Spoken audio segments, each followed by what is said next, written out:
Hello, my name is Narendra Devdas. And, okay, can you hear me now? Okay. And I've learned a lot from Rajiv ji. And I have one question. Most of us haven't read Bhagavad Gita, but we respect it enough. So when you quote Bhagavad Gita in your books, we all have a reference point. For example, when you address Purva Paksha, there are tamasic people, rajasic people, and sattvic people. And the rajasic people who become tamasic are rakshasas.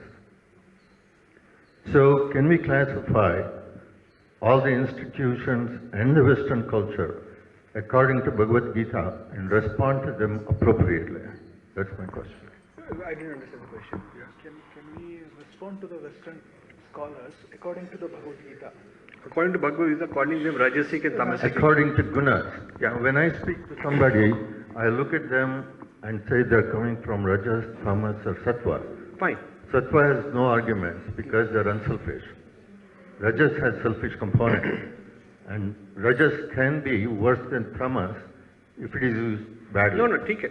The question is, can I classify them according to the Guna system? That is the point. You should ask question very quick. So can we use Guna system to classify Western Indologists? That's the question. Yes, we can do that. My purpose is to look at the output they've produced on its own merit, rather than the quality of who produced it.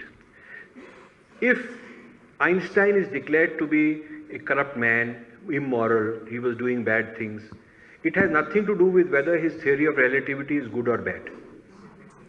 People, if gravitation as developed by the theory, laws of gravitation developed by Newton, if it is proven that Newton was a badmash, he was a scoundrel, then airplane will not start falling down because gravitation is gone.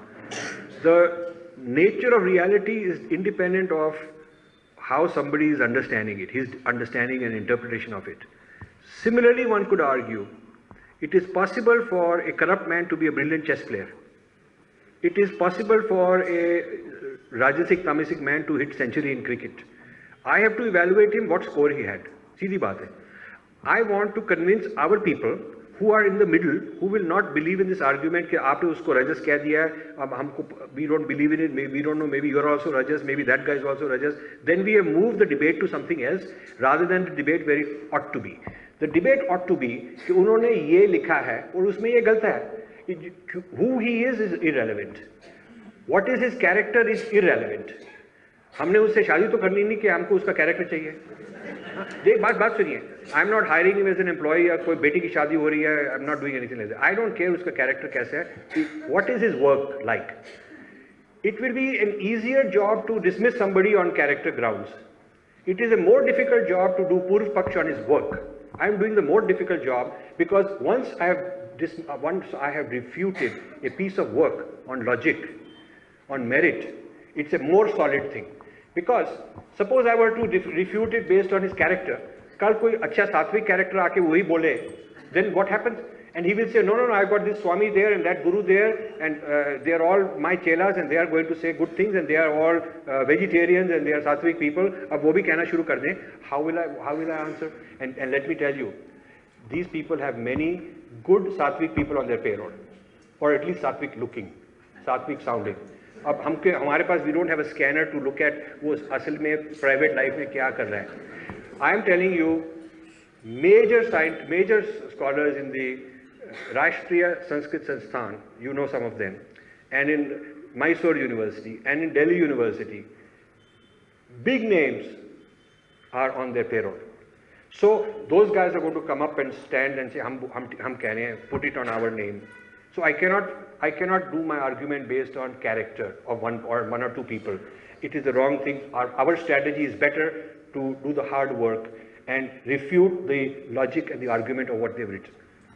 I didn't say that we should ignore them. I said we should consider their origin. Yeah, we can also add it. It is difficult to judge a person on his gunas, like you said, because it is subconsciously driven. But the subconscious of a country is in its history. Yes. When you look at the history, you know what its most motivation is. So it is the common culture of those people, and they will not budge. Because we are driven 95% No, I by a common culture and not by intelligence. Yeah, I have a chapter, I think it's chapter 2, where I give the history of European Orientalism, their history, which is a Tamasic history and Rajasic history, and the history of American Orientalism, their slavery, the genocides, what all they did, how that is influencing the thought process of today's Indologists. So हमने वो भी case दिया है.